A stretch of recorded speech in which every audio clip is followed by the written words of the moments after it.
Hi, my name is Haley, and I'm going to be giving a general overview of the genre art style.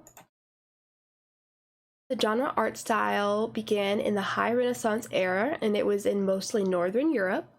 And the style is referred to as scenes of everyday life and domestic tasks. Typically, the style depicted ordinary people working or in some kind of recreational activity.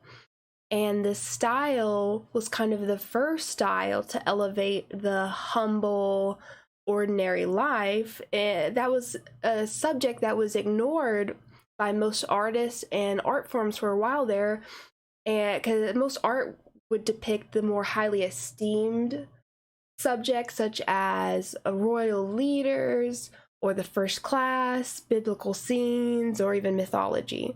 And so this was the first time that we started to see that humble kind of middle class life being depicted in art. Okay, and this style originated in the Netherlands and a little bit in Belgium as well, and that's kind of where this style was born. Okay, in the 1500s, the genre paintings began to gain popularity in the Netherlands. The paintings were more appealing to the middle class for its relatability and familiar themes. As the genre paintings grew more popular in the general public, artists began creating more to be sold at public markets. This was the first time that the middle class people were seeing art that was relatable to them. It looked like their life. They were used to seeing the high class and the nobles being depicted in art and their lives being depicted in art, and this was the first time that it was more of the middle class or even lower. There was a lot of peasantry life being created in this kind of art, and so it was more interesting and people seemed to respond better to it, and so the artists took note of that and they created a lot more to be sold in these public markets. And this genre of paintings, the genre paintings had a lot of religious influence, and that was due to the recent popular change from Roman Catholic faith to Protestant faith in a good part of Northern Europe.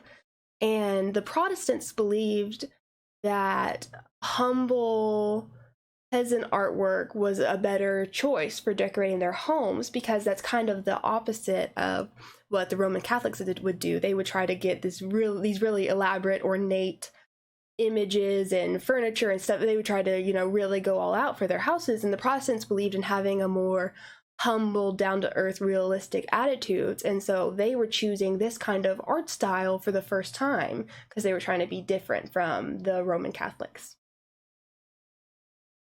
All right, and Pieter Bruegel the Elder was one of the first genre painters.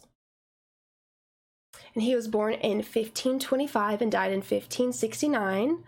And he was born in the Netherlands. And he is known for many everyday peasant scenes that he painted. That was mostly his niche, was just a lot of peasant scenes. He would do them working or them living their life or having feasts, that he just painted multiples of these types of scenes. And this is one of his paintings right here, and it's called The Peasant Wedding, and it was painted in 1568. And this is an oil on panel painting. And he also was known for drawing multiple persons in his photos. He would add a lot of detail and a lot of people and try to create some depth in his photo or in his paintings. And this is another one of his paintings right here, and this one's called The Peasant Dance, and it was painted in 1568, and this is oil on wood. And it's the same thing where it's not them working, but it's something, a part of their lives, and he tried to draw multiple peasants in this painting. Okay, and Jan Steen was another painter of this era, and this is actually one of his self-portraits, which was painted in 1670.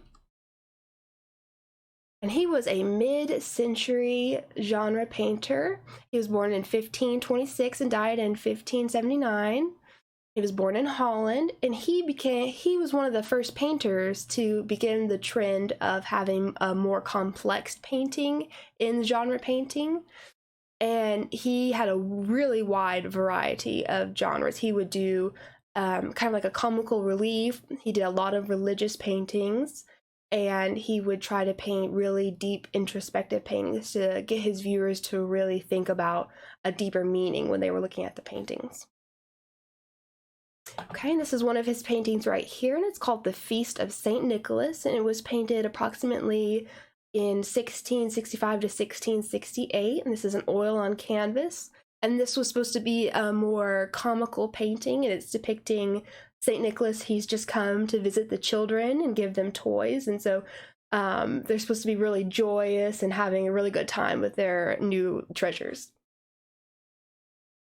Okay, and another painter is Van Vermeer, and he was a painter of the late 1600s. And by this time, these genre painters had really started to master this technique. And Vermeer, especially, his paintings were often depicted as still life or private moments. He would paint a lot of people, especially women, either inside their homes or outside of their homes, just doing usually work. They'd be like cleaning or cooking or reading or writing. And he would do a lot of those, and it seemed like you were kind of looking into a secret moment of their life the way that he painted these images. And right here is one of his paintings, and this is called The Woman Holding a Balance.